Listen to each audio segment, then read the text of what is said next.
Semua kita, setiap yang beragama Islam, kalau ditanya, mau nggak kamu masuk surga?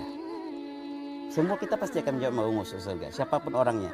Asalkan dengan catatan orangnya normal, sekalipun orang yang suka bermaksiat, rajin gemar berbuat maksiat, pejudi, pemabuk, minum keras, pezina dan sebagainya. Kalau kita tanya, mau nggak kamu masuk surga? Atau mau nggak anaknya jadi anak yang soleh dan soleha? Pasti Lumrahnya pasti semuanya jawabannya itu ya, pasti Ustaz. akan menjawab iya, pasti benar.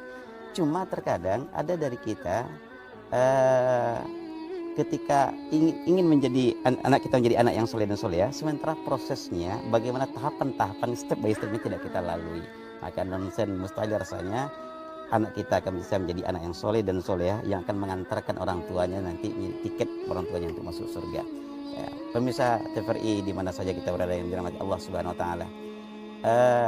Makanya Imam Syafi'i mengatakan, kata beliau, tarjun najata walam taslik masalikaha, inna syafinata la tajri ala yabas.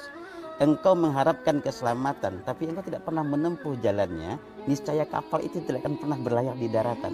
Kapal memang layarnya di lautan, di air gitu, Iya. akan pernah di daratan.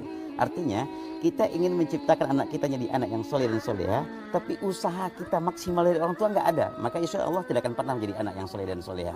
Nah, tahapan-tahapan itu tidak akan bisa diperoleh oleh orang tua setelah anak baru lahir saja, tidak. Iya. Tapi memang diawali dari proses bagaimana mencari jodoh yang terbaik itu.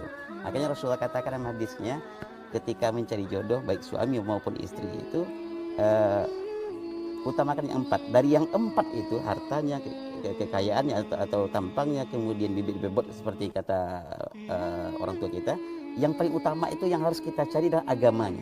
Utamakan agama, ad-din ya, agama yang. Walaupun agama itu urutan yang keempat, tapi ketika memilih utamakan yang agamanya.